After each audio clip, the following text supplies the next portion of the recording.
Conectamos con los periodistas de Blue Radio para que usted se actualice al mediodía con las noticias. Y estos son los titulares. Slobodan Wilches. Expectativa en el Congreso de la República por el debate de control político a los decretos de emergencia económica. El ministro del Interior, Armando Benedetti, defendió la necesidad de la medida. Y no paran los escándalos en la Fundación Universitaria San José. Ahora denuncian que otorgó más de 700 títulos a funcionarios públicos de manera ilegal. El coronel del Ejército en retiro, Juan Carlos Figueroa, aceptó ante la JEP su responsabilidad por casos de falsos positivos registrados en el batallón La Popa de Valledupar. Y la DIAN alerta sobre la suplantación de imagen para promover remates de vehículos en varias regiones del país. Investigan la muerte de un ciudadano canadiense que cayó de un edificio en el sector del Poblado, en la capital antioqueña. 2 toneladas de cocaína que iban rumbo a España fueron incautadas en un buque mercante que fue interceptado frente a Santa Marta.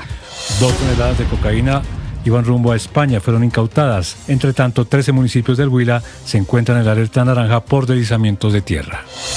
Y en Cúcuta extreman las medidas de seguridad para evitar el ingreso de hinchas del Bucaramanga en el Clásico del Oriente colombiano.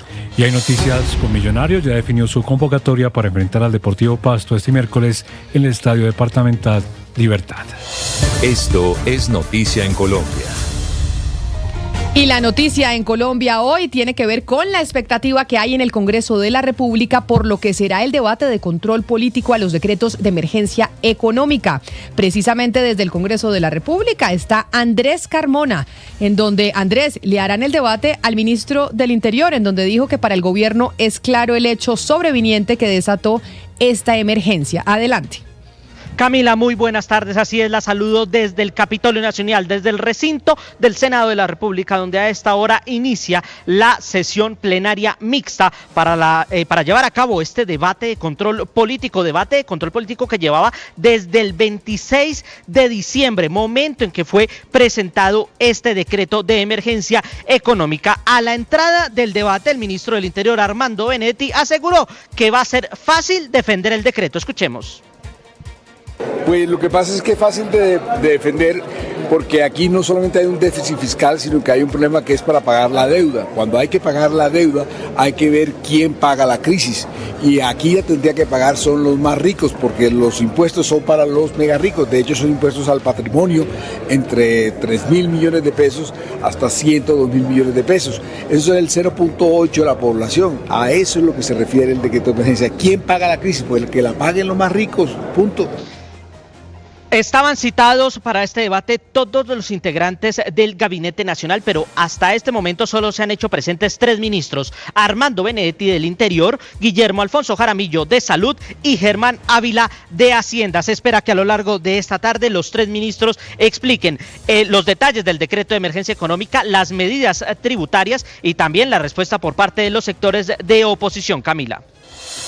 12 del día, 3 minutos. Gracias, Andrés Carmona. Estamos muy pendientes de ese debate en el Congreso de la República. Entre tanto, la representante de la Cámara, Jennifer Pedraza, le sigue poniendo la lupa a la Fundación Universitaria San José. Ahora denuncia que 779 títulos se otorgaron a funcionarios públicos de manera ilegal. Laura Olarte. El hallazgo surge tras la revisión de 1.276 registros de servicios que reportan estudios en esa institución en sus hojas de vidas cargadas al Sistema de Información y Gestión del Empleo Público para el Estado colombiano. Según la investigación, 221 personas no figuran en el Sistema Nacional de Información de Educación Superior. Es decir, no existe registro oficial de su inscripción, matrícula, admisión ni grado. Otros 558 funcionarios presentan información incompleta, es decir, que no tienen evidencia de matrícula, avance académico ni graduación o aparecen con el estado de matrícula no graduado. Así lo mencionó Jennifer Pedraza, representante de la Cámara. Cuando un estudiante no está reportado en el SNIES, quiere decir que es un estudiante fantasma.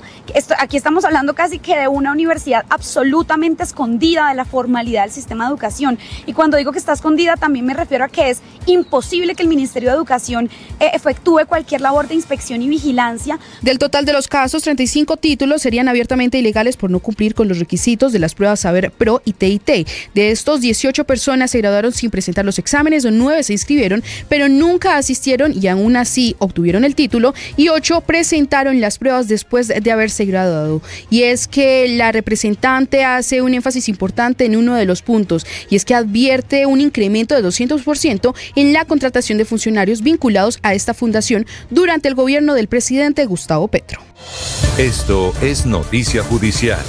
Y en la noticia judicial, el coronel en retiro Juan Carlos Figueroa aceptó ante la JEP su responsabilidad por casos de falsos positivos registrados en el batallón de la Popa en Valledupar. Los hechos ocurridos entre 2004 y 2005 dejaron al menos 38 personas asesinadas. Al admitir su responsabilidad después de la imputación, deberá ir a la cárcel. Salima Félix. El coronel en retiro, Juan Carlos Figueroa Suárez, quien estuvo al mando del batallón en La Popa en Valledupar, aceptó su responsabilidad ante la JEP por múltiples casos de falsos positivos ocurridos entre 2004 y 2005.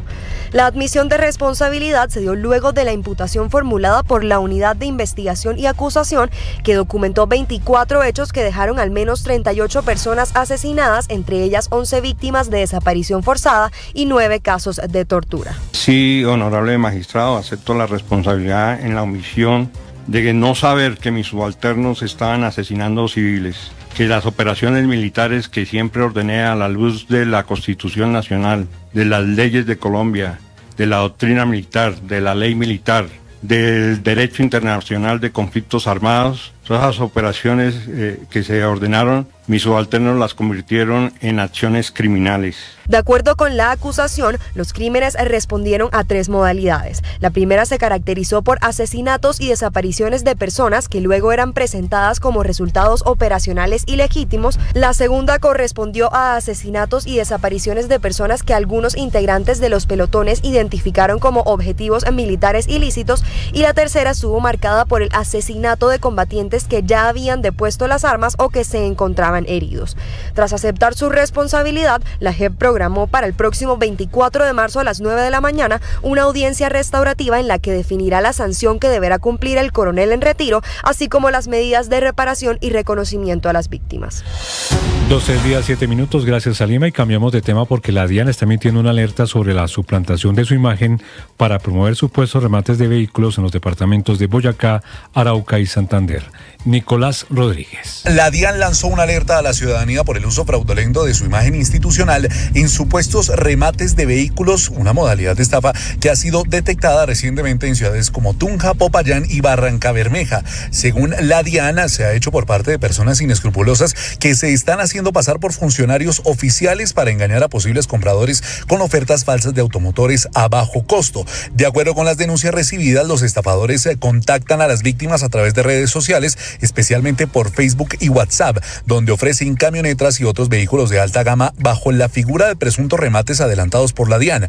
Para dar apariencia de legalidad, utilizan además los logotipos institucionales, los carnés falsos y los correos electrónicos que simulan pertenecer a la entidad. En varios casos, solicitan además consignaciones de altas sumas de dinero, hasta por 30 millones de pesos, con la promesa de una entrega inmediata del vehículo, el cual nunca se materializa. Ante esta situación, la DIAN es enfática en que no realiza remates judiciales ni ventas de vehículos a través de correos electrónicos, redes sociales, WhatsApp o intermediarios.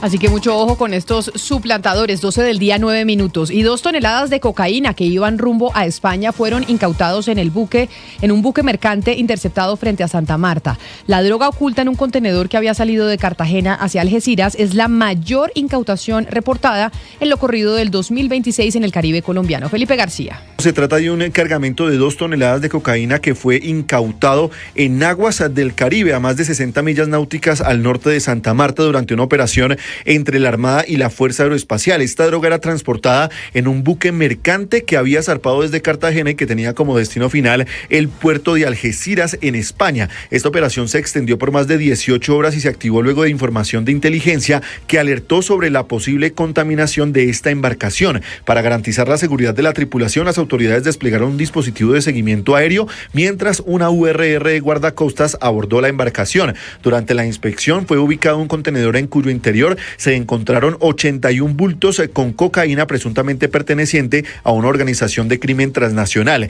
Este cargamento fue trasladado rápidamente al muelle de guardacostas de Santa Marta, donde unidades de antinarcóticos de la policía realizaron las pruebas pertinentes y se confirmó que se trataba de cocaína. Según las autoridades, la droga tendría un valor aproximado a los $200 millones en el mercado ilegal europeo.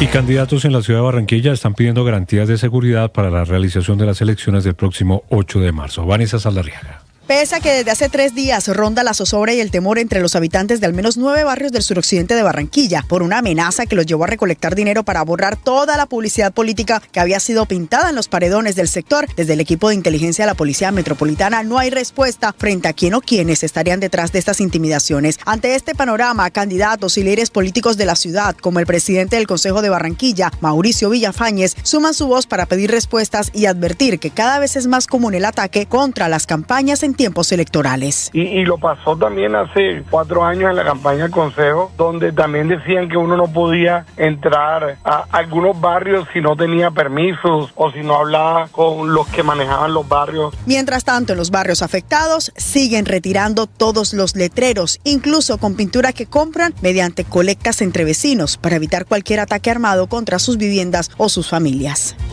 Y nos vamos para Medellín, 12 del día, 11 minutos. Investigan la muerte de un ciudadano canadiense tras caer desde el piso 10 en un edificio del Poblado.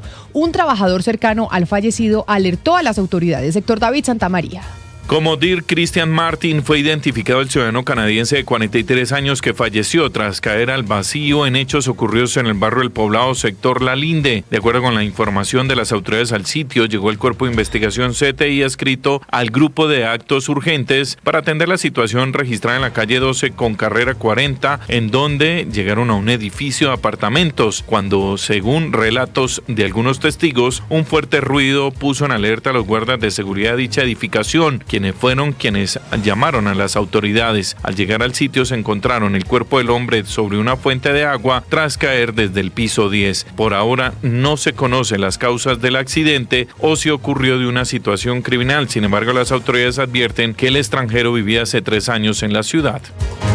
Y los organismos de socorro en el departamento del Huila están reportando emergencias en varios municipios por las fuertes lluvias de las últimas horas.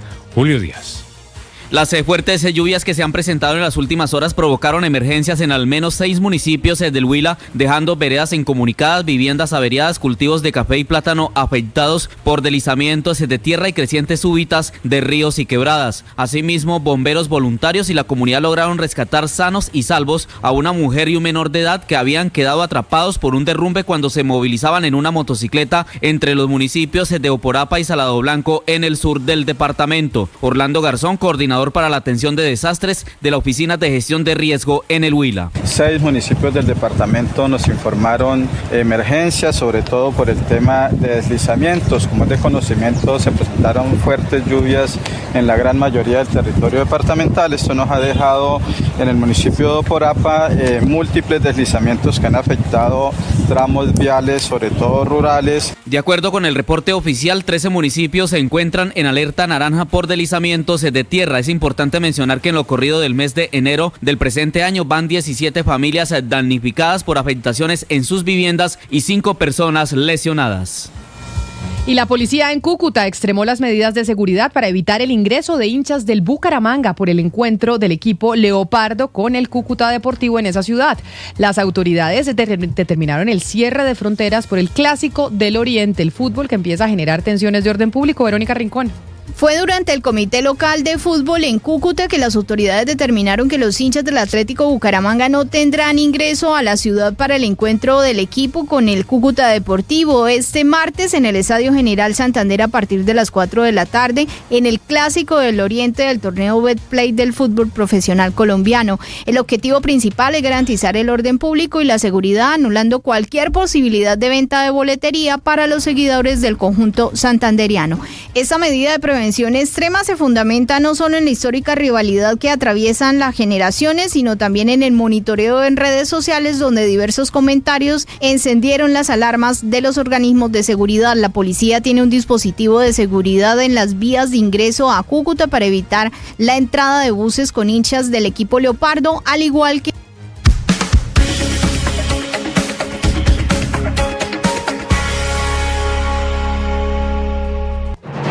que es noticia en Bogotá, Medellín, Cali, Barranquilla, Bucaramanga. En Mañanas Blue le contamos lo que es noticia en Colombia y el mundo. Dirige Camila Zuluaga. 12 del día, 15 minutos y continuamos con las noticias. Lo que es noticia en el mundo tiene que ver con España y la regularización de casi 600.000 inmigrantes indocumentados entre abril y junio del año pasado. ¿Cómo va a ser ese proceso, César Moreno? Que hay muchos colombianos que están en España que nos escuchan y quieren saber en detalle cómo se hará.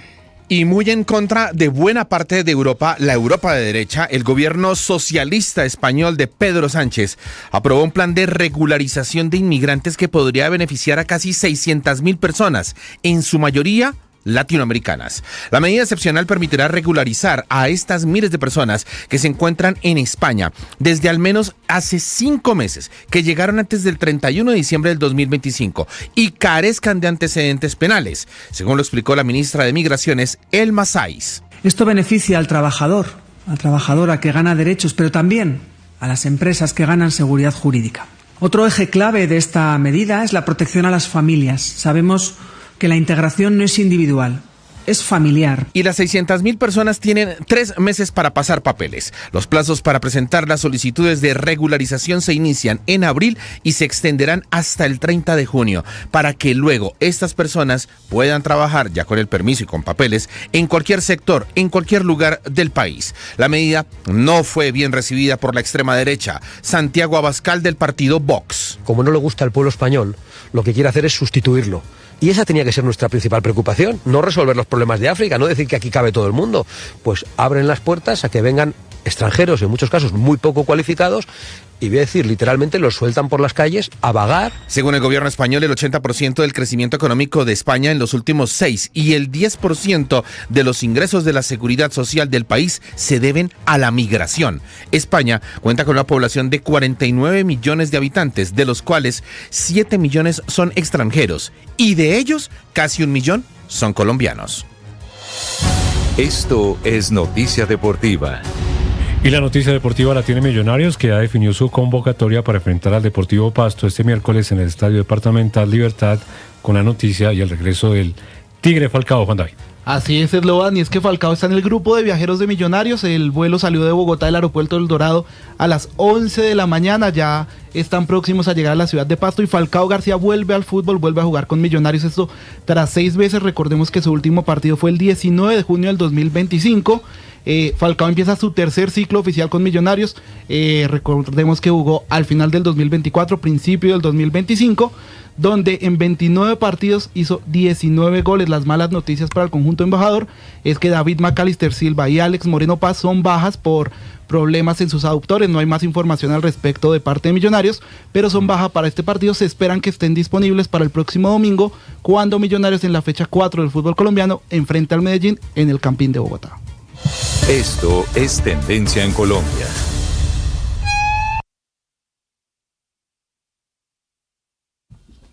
Y las tendencias hoy en las redes sociales, 12 del día, 18 minutos, Margarita, tienen que ver con Julio Iglesias, que sigue en el ojo del huracán.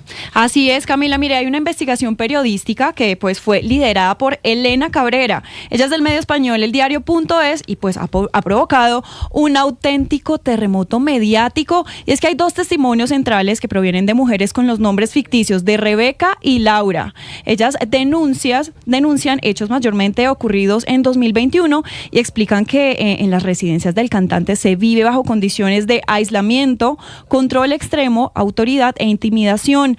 La investigación detalla que mientras Laura sufrió besos y tocamientos forzados, Rebeca tuvo que acceder a mantener relaciones sexuales con el cantante. A pesar de la gravedad de los relatos, la Fiscalía de la Audiencia Nacional en España decidió archivar el caso recientemente y Julio Iglesias publicó en las últimas horas chats para probar su inocencia, pero la defensa de las mujeres estaría evaluando nuevas acciones pues en otros países como República Dominicana. Este que fue el rompecorazones, uno de los artistas más rompecorazones en la época de las mamás, Margarita, hoy está en el ojo del huracán precisamente por eso.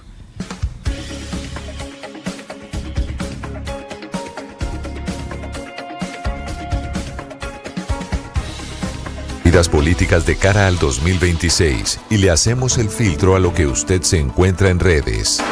¿Qué es verdad? ¿Qué es mentira? El dato electoral Blue.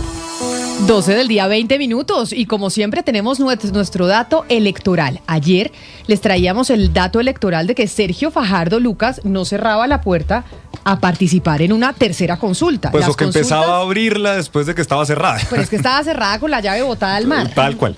Y entonces. Y ayer acuérdese que estuvo en el tablero de Noticias Caracol y ahí Juan David Ríos le pregunta, bueno, la gran consulta por Colombia, ¿qué? Y dijo, no, yo por allá no voy, eso es uno de los extremos que justamente no quiero pertenecer, pero decía que todas las posibilidades estaban abiertas referente a esa tercera consulta que está promoviendo la exalcaldesa Claudia López. Y hay plazo hasta el 6 de febrero. Hasta el 6 de febrero pueden estar deshojando la margarita de si entran o no a las consultas.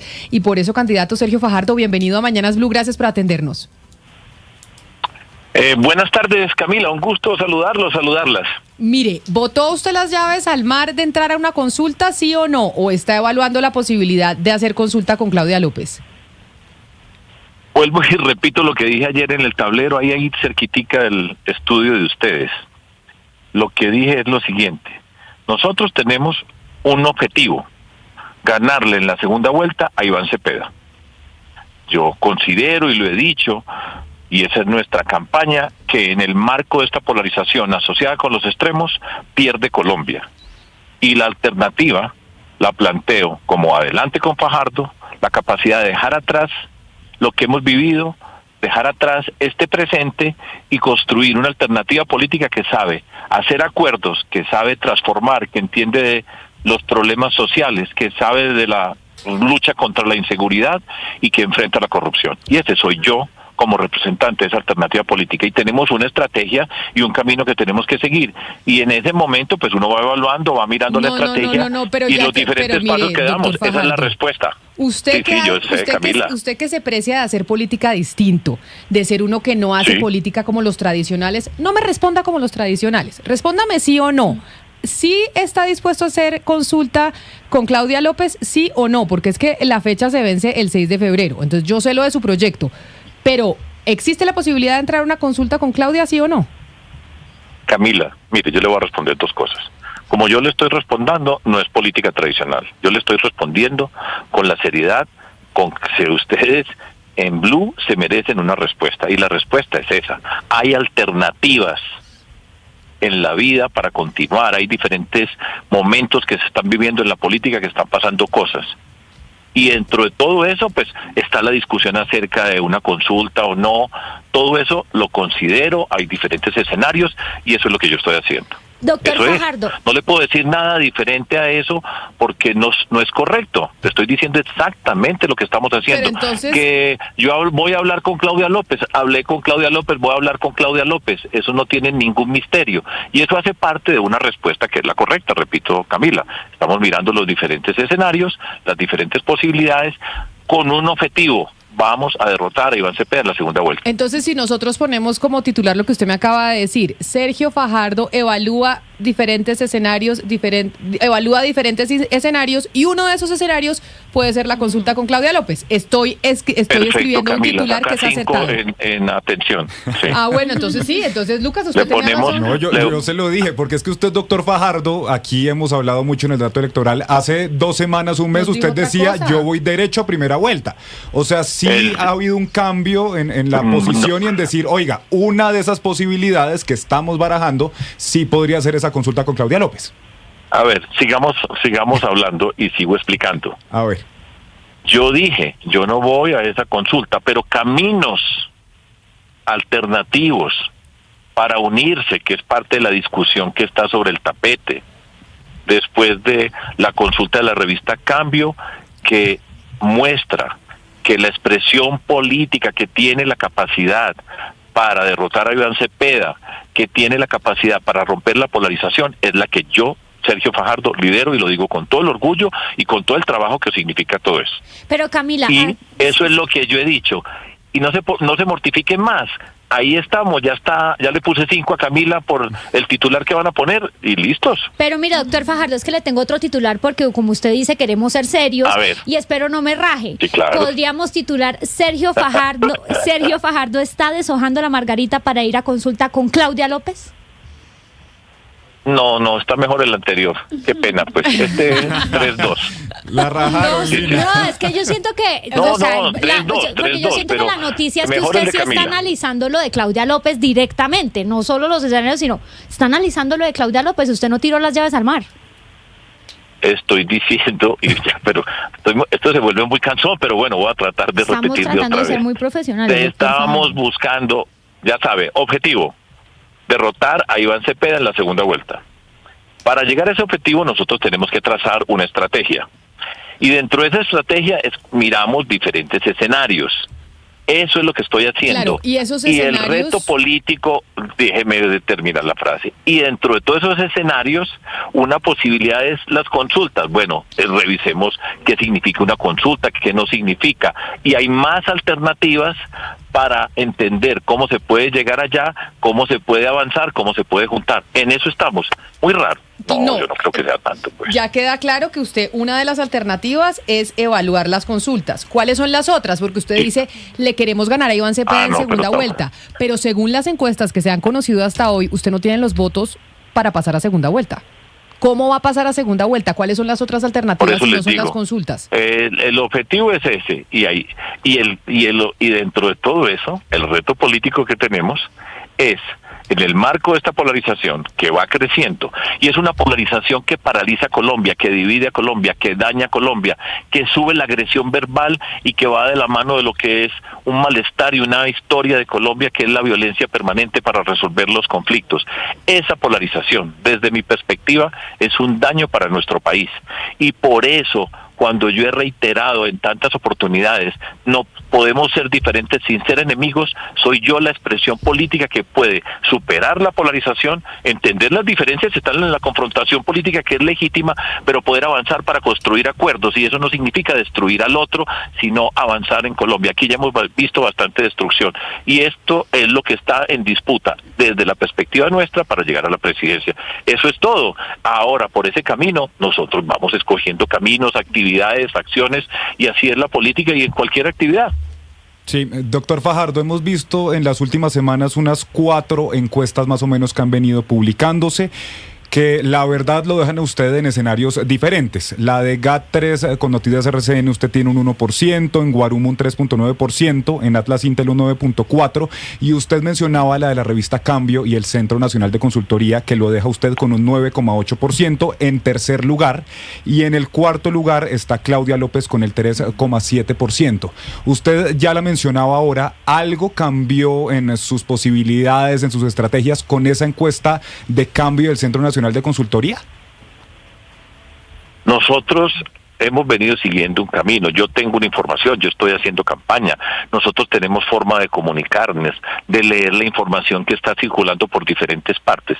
Todo eso hace parte del trabajo que hace uno en una campaña, que reflexiona, que tiene los equipos que discuten, analizan. El camino es este. Y es el camino que vengo trazando desde la encuesta de ustedes con Inbamer, que fue la primera que salió a comienzos de diciembre, hasta este momento. Y yo he venido siguiendo una ruta, y esa es la ruta que para mí la encuesta de Cambio pone en ese lugar. Y esa es la táctica y esa es la manera como vamos avanzando y vamos bien. Ahora, la lucha nuestra es brava.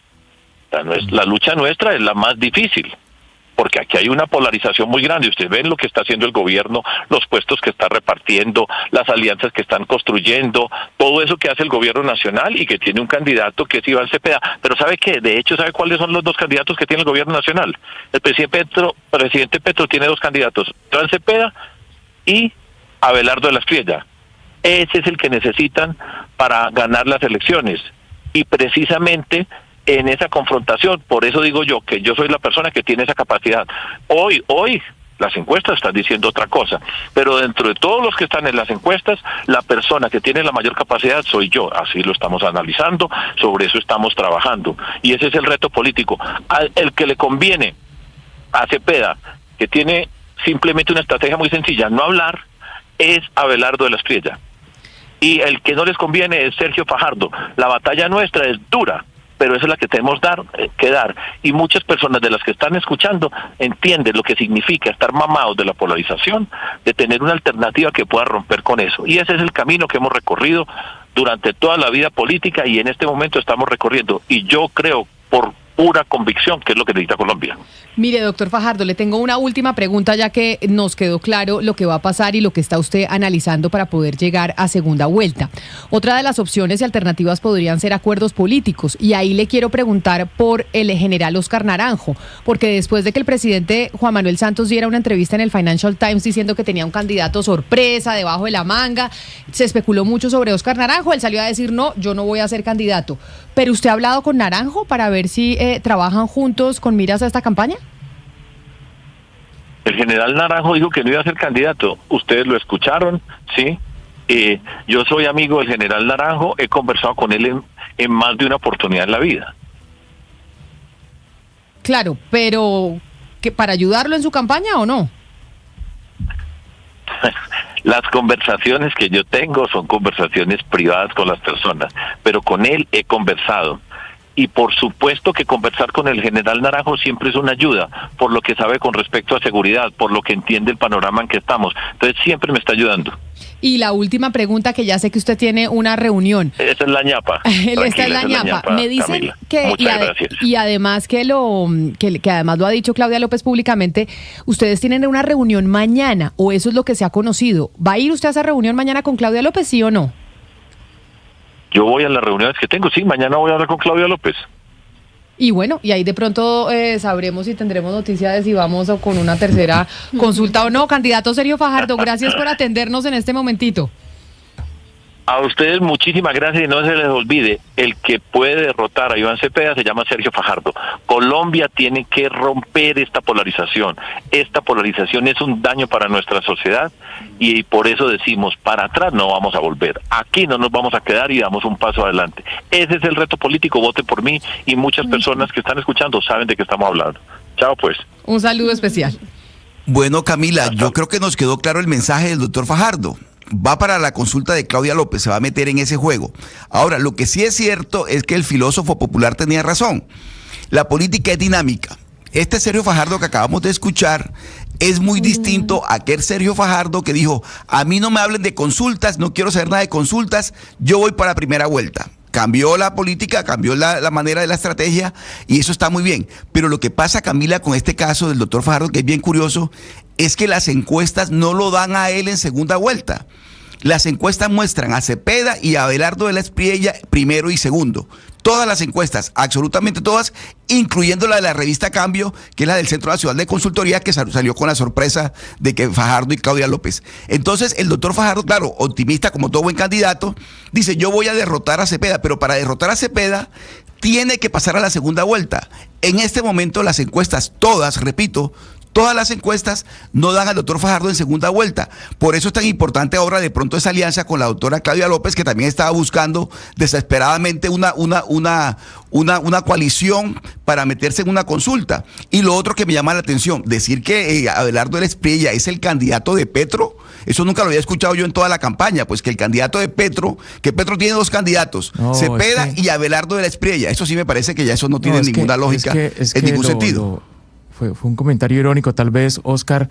Lo que quiso dar a entender Fajardo es que Petro hace todo lo posible porque Cepeda enfrente a Abelardo de la Espriella, porque es el candidato que derrotaría con mayor facilidad, fue lo que yo le entendía a Fajardo. Pero mire, Camila, yo creo que mañana va a haber acuerdo. Finalmente, Fajardo se siente solo, Claudia López también. Creo que juntos podrían hacer algo mucho más positivo de lo que han hecho hasta el momento en la campaña.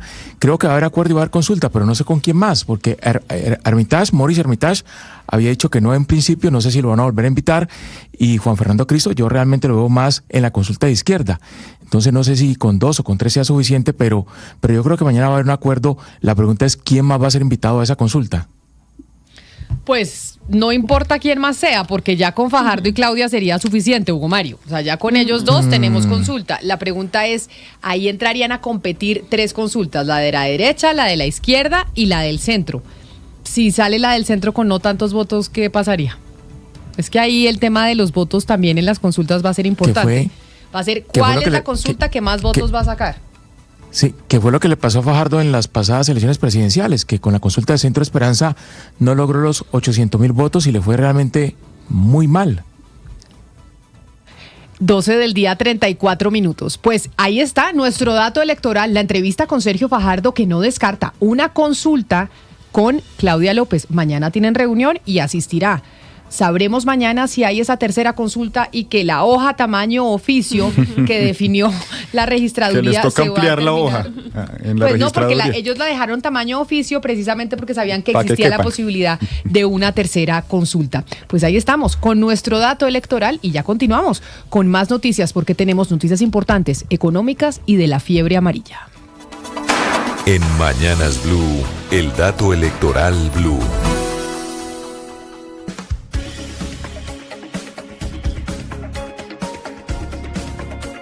Y la noticia económica en Colombia tiene que ver también con un borrador de decreto que ya salió para comentarios. No solo, Sebastián, ahora el de los servicios postales, sino que tenemos uno de las tarjetas de crédito. ¿Quién lo emite? Sí, Camila, le he traído varios decretos en los últimos días. Uno muy importante que estábamos esperando.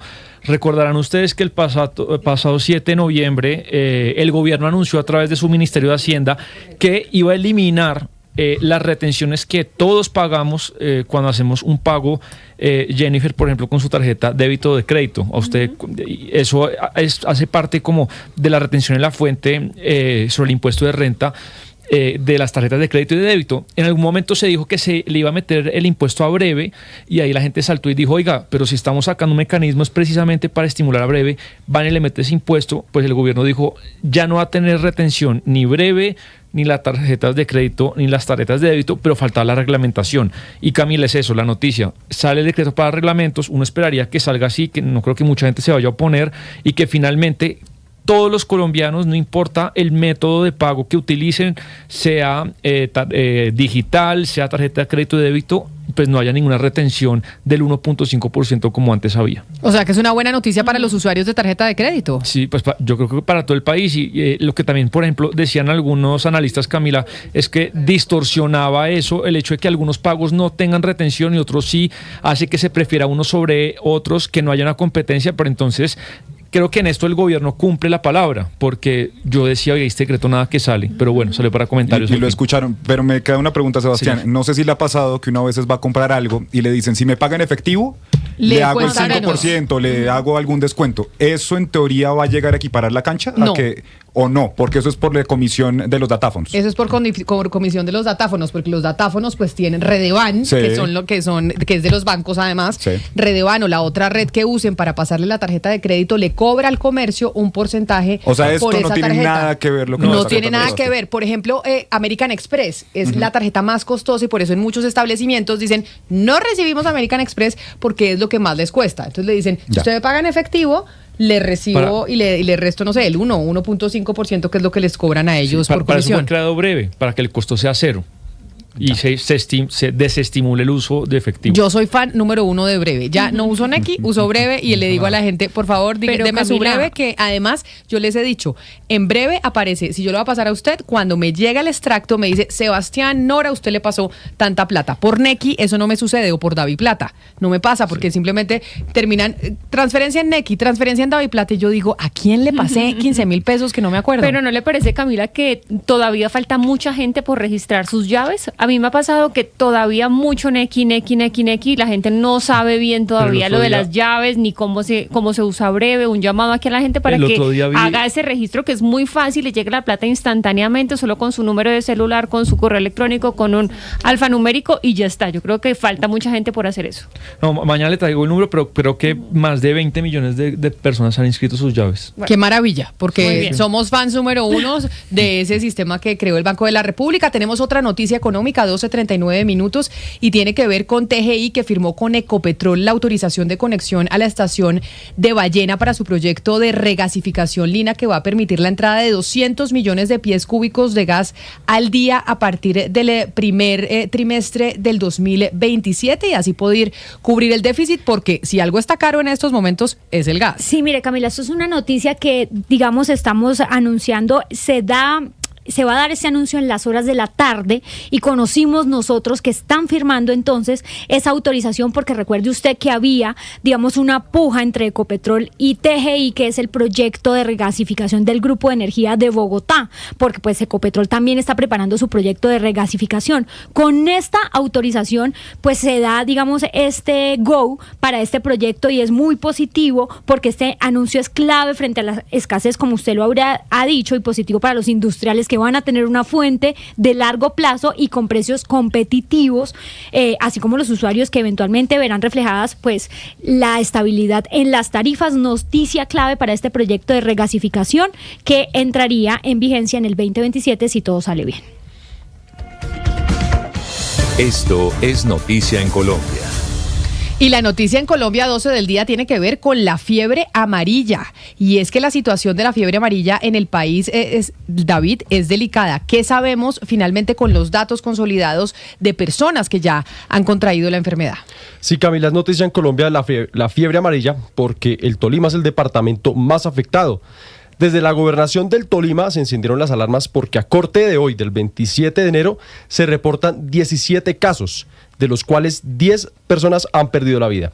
Las autoridades en estos momentos están haciendo pedagogía e incentivando a la vacunación. Escuchemos, Camila, a Catherine Rengifo, secretaria de Salud del departamento.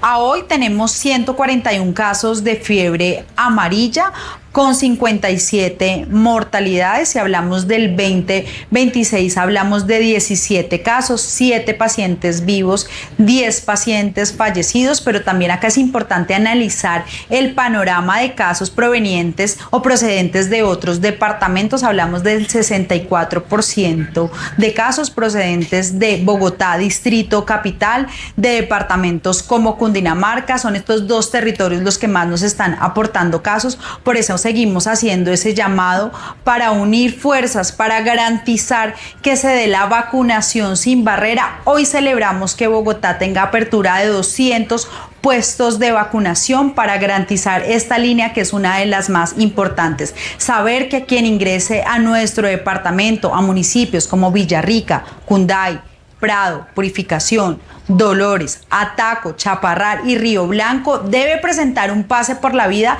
y es estar vacunado contra la fiebre amarilla. O sea que si usted se va desde Bogotá a todos estos sitios del departamento del Huila o de cualquier otra parte del país, tiene que llevar su carnet de fiebre amarilla, como cuando se va para Brasil, David. Sí, Camila, y adicionalmente, la jefe de cartera, Catherine Rengifo, se va a reunir con los secretarios de salud de Bogotá y de Cundinamarca para trazar un plan de vacunación para que las personas que vayan a ingresar al departamento del Tolima, evitar la propagación de la fiebre amarilla. Porque recordemos que la fiebre amarilla es por un mosquito, no es que a usted, si llega, porque el otro día mi mamá me estaba diciendo hay que vacunarse. Sí, señores, hay que vacunarse, pero en Bogotá el Aedes aegypti no vive, ¿no? O sea, usted aquí en Bogotá no lo pica el mosquito y tiene fiebre amarilla, y si usted, por ejemplo, llega del departamento del Huila con fiebre amarilla, usted no me la contagia. Esto solo se da si a usted lo pica el mosquito de la fiebre amarilla. Exacto, Camila, si lo pica el mosquito, y aquí en Bogotá, por la temperatura y por temas de altura, no se da el mosquito.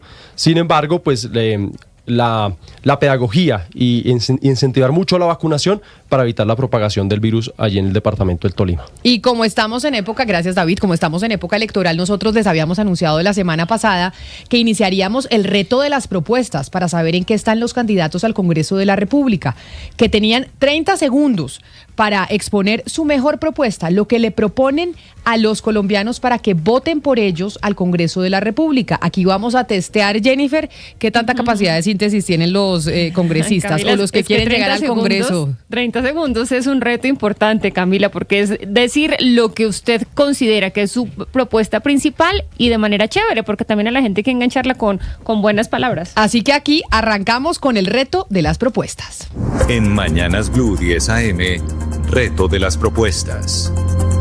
Y una de las mujeres nuevas que llega a la lista del Centro Democrático, una de esas que busca reemplazar, por ejemplo, a María Fernanda Cabal, a Paloma Valencia, a Paola Holguín. Paola Holguín, iba a decir María Ángela Holguín, a Paola Holguín, es María Clara Posada. Porque salen 3 mujeres muy fuertes del Centro Democrático que no van a aspirar al Congreso. María Clara Posada, también paisa, está aspirando al Senado por el Centro Democrático, y esta es su propuesta.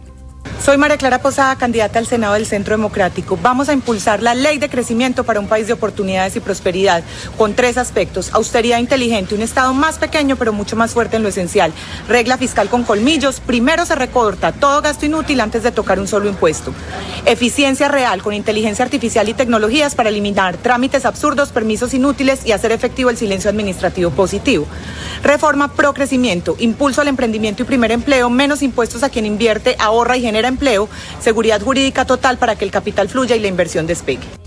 Pues esta es María Clara Posada, candidata del Centro Democrático. Ella es una de las apuestas del expresidente Álvaro Uribe para renovar el Congreso y las listas de ese partido, ya que salen, pues no diríamos que jubiladas, pero sí jubiladas del Congreso, María Fernanda Cabal, Paloma Valencia y Paola Holguín. Ahora tenemos la propuesta de un repitente. ¿Un repitente número qué? Porque Alfredo de Luque lleva ya ¿cuántos periodos en el Congreso de la República? ¿Como 3? Sí. Sería el cuarto, o sea, este es repitente, quiere ir como por su cuarto periodo. Alfredo de Luque, que es actual congresista Senador y de La candidato al Senado.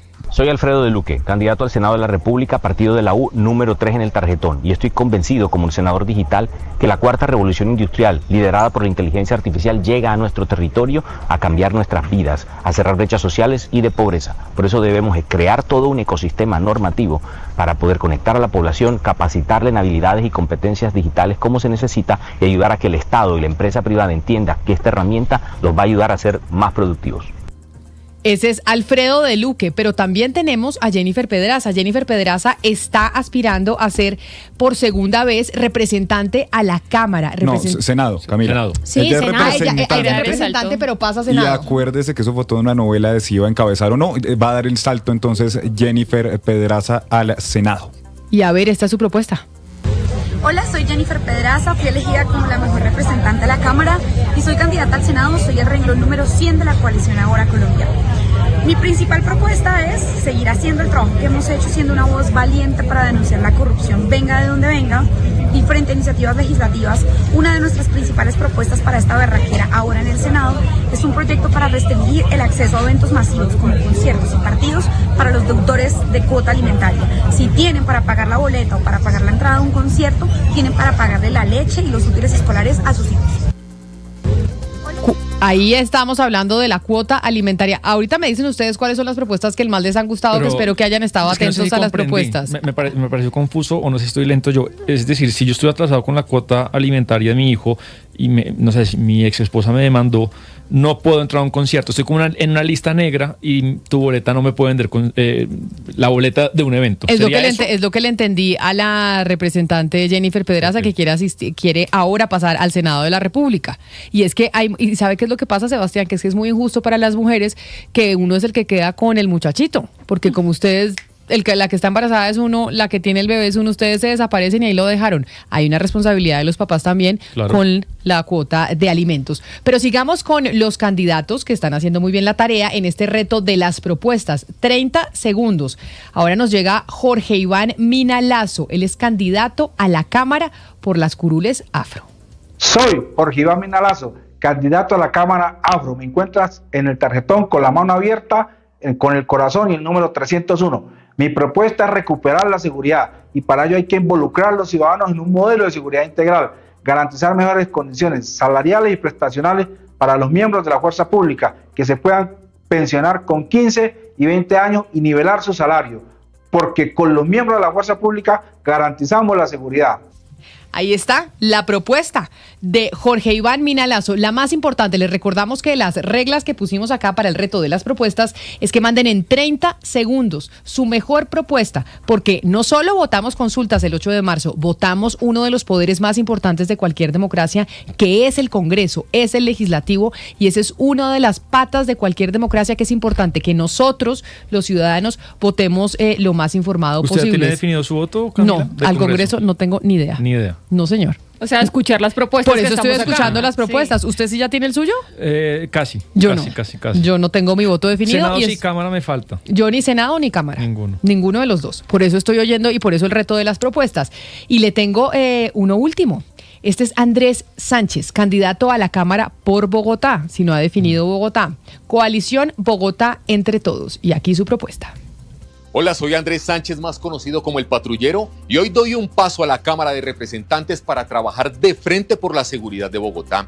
Mi compromiso es claro: más policías en las calles, más centros penitenciarios y una lucha real contra la extorsión que hoy está golpeando a nuestros comerciantes. Durante más de 20 años he caminado con la ciudad, por las calles y sus barrios, escuchando y denunciando junto a la gente. Por eso conozco los problemas reales de Bogotá. Soy Andrés Sánchez, el Patru, Cámara por Bogotá con el número 118 en la lista Bogotá entre todos. No, pero ni más faltaba, Andrés Sánchez. Yo no sabía que estaba de candidato. Andrés Sánchez es un periodista que ha hecho notas de Bogotá, ha sido patrullero de la noche, conoce realmente el orden público en la capital y bueno, la mejor de las suertes, porque una cosa importante es que se debe tener buenas propuestas y también ser buena persona. Y este señor es muy buena persona. El Patru Cámara. El Patru Cámara. Bueno, sí, pero además no, sus propuestas enfocadas a la seguridad, que es lo que conocen. Claro, y que es su experiencia. Y mire que también en política es muy importante ser buena persona. Mire cómo está saliendo María Fernanda Cabal del Centro Democrático. Ay, sí. O sea, que en el Centro Democrático muchos no entienden por qué se está yendo así.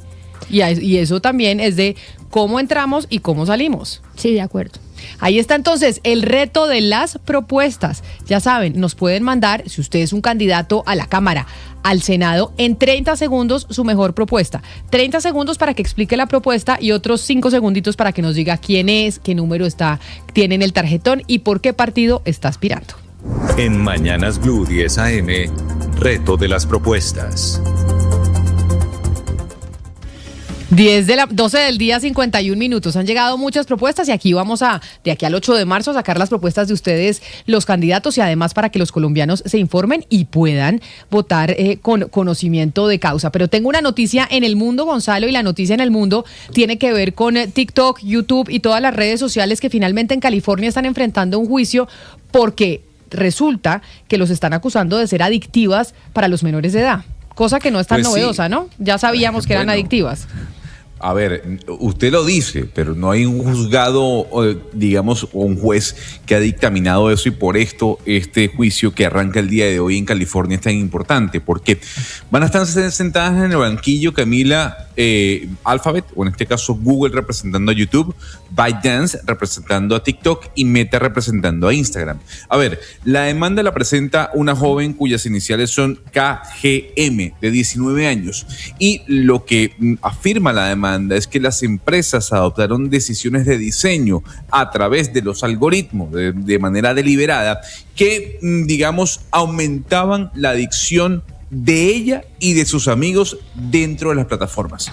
Aquí lo que queda, digamos, escrito, Camila, es que si prospera la demanda, este argumento, digamos, podrá sortear las leyes estadounidenses que protegen a las tecnológicas, que siempre se han defendido una y otra vez con el argumento de que ellas no manipulan el algoritmo para, digamos, generar una adicción, sino que manipulan o juegan con el algoritmo para mostrarle lo que uno quiere ver. Entonces, este juicio arranca hoy. Digamos que la estimación del proceso es que dure unos 2 o 3 meses, pero es la primera vez que las 3 compañías más importantes de redes sociales en los Estados Unidos se sientan para ver, para debatir, para afrontar, digamos, un señalamiento de crear adicción.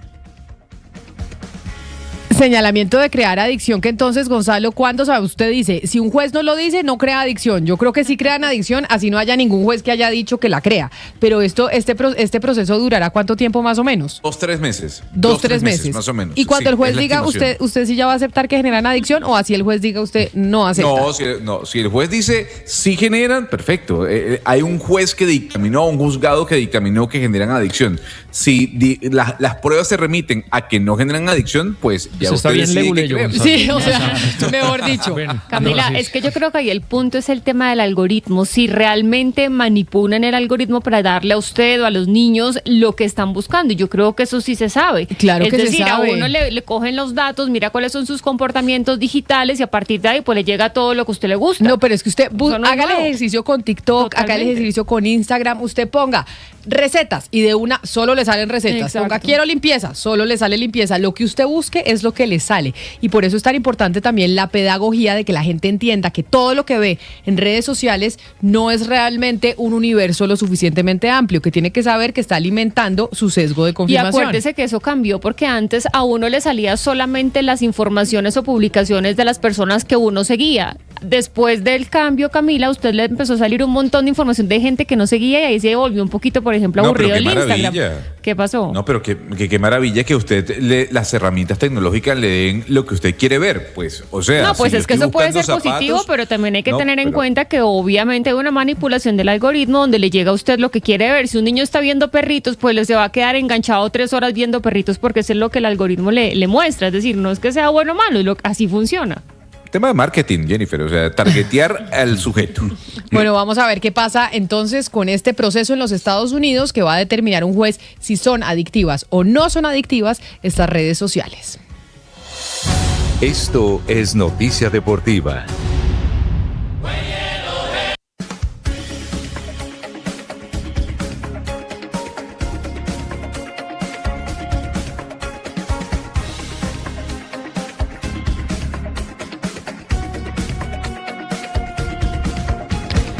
Y noticia la Selección Colombia, noticia y reclamo que quiere hacer Sebastián Nora porque el capitán de la Selección Colombia, James Rodríguez, a quien queremos mucho y creo que es uno de los jugadores que más ha querido Colombia, no tiene equipo. Y usted está furioso, Sebastián, de que no tenga equipo James. Furioso, no, preocupado. O al menos pues me genera la reflexión que mucha gente, futbolistas, Camila, periodistas deportivos han reflexionado sobre eso en las últimas horas.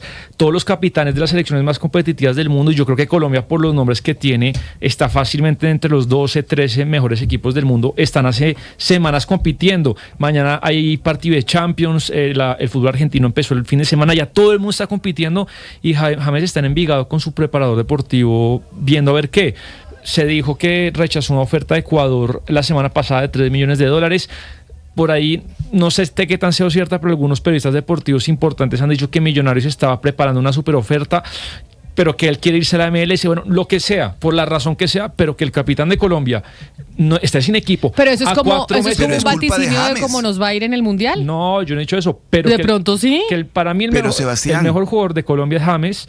Es el capitán, es el referente moral del equipo y que faltando 4 meses y medio. Pero es culpa de James, No, yo no es culpa de James. Pero yo tengo una pregunta. James, claro que es culpa de él. Junior lo quiso traer, hizo un esfuerzo enorme para traerlo. El señor Jaime consideró que Barranquilla no era su plaza, el Junior no era su equipo, llevó el señor Fachar a Medellín, un señor de 90 y tantos, de 80 y pico de años, allá lo dejó parqueado, se fue para México, en México no funcionó, la culpa es de James, no es de nadie más, es él el que no tiene equipo por culpa de él, de nadie más. El señor está entrenando en Envigado porque ningún equipo en Colombia le sirve. Problema de James. No, ¿cuál es el problema de nosotros? Es problema de James, pero por extensión, pues es una situación extraña y que obviamente para las aspiraciones de la Selección Colombia pues genera para mí alguna cierta preocupación. Pero por eso le digo, esto no sería como un vaticinio de cómo nos va a ir si el mejor jugador, dicen ustedes, de la Selección Colombia es James, que no tiene equipo. El capitán. O sea, el capitán, el mejor, usted dice el mejor jugador no tiene equipo, Camila, y no tiene equipo por algo será, entonces quiere decir que nos va el picho. No, pero no tiene equipo porque de pronto no hay un equipo que le ofrezca todo lo que él quiere. Yo supongo el señor quiere seguir jugando en España, ya no tiene mercado en España, quiere jugando en Alemania, no tiene mercado en Alemania. Exacto. Pues se quedó sin mercado por culpa de él, de nadie más. No tiene equipo Sebastián sencillamente porque es un jugador que solamente rinde en la Selección Colombia. O sea, en España regular con el Real Madrid, en su momento el mejor de todos, pero después en Alemania no se adaptó, que mucho frío, fue a Qatar, tampoco le gustó, fue a Grecia tampoco, luego llegó a México, no hizo mayor cosa y ahora pues está desempleado. Yo creo, Hugo Mario y Oscar, que una cosa es decir, oiga, a mí me gusta James, otra cosa es el tesorero de un club o el dueño de un club pagar todo lo que debe exigir James porque es un jugador de primera talla para que juegue poco, se lesione, entonces es una inversión de riesgo, pero para nosotros los aficionados y para los colombianos pues para mí sí es raro que antes del Mundial el capitán esté sin equipo, es raro, eso no pasa en las otras elecciones, eso ya está resuelto, eso no. A mí me parece vaticinio de cómo nos va a ir en el Mundial, pero pues nosotros igual estamos con la camiseta puesta, sí. Con la camiseta de la Selección Colombia. Antes de irnos de Mañanas Blue, porque llegan nuestros compañeros de Meridiano, tenemos noticia importante del Consejo Nacional Electoral, que seguimos esperando las explicaciones de qué pasó con el aumento de la reposición por voto, pasando de 2.500 a 8.000 y pico. Y es que ya se pronunciaron sobre Daniel Quintero. Lucas. Sí, señora, 2 decisiones toma entonces la registraduría. Les contábamos a los oyentes que ya se había registrado esta mañana ese Frente por la Vida, donde están Roy Barreras, el candidato Iván Cepeda, está también Daniel Quintero Calle. Pues hay resolución, Camila, de la registraduría que resuelve 2 cosas. La primera, rechaza la inscripción de Daniel Quintero a la consulta para la escogencia de candidatos, señalando que aceptar la inscripción de una precandidatura de un ciudadano que participó en una consulta en la que fue derrotado y además pretende hacerlo por una agrupación política diferente es contrario a la Constitución.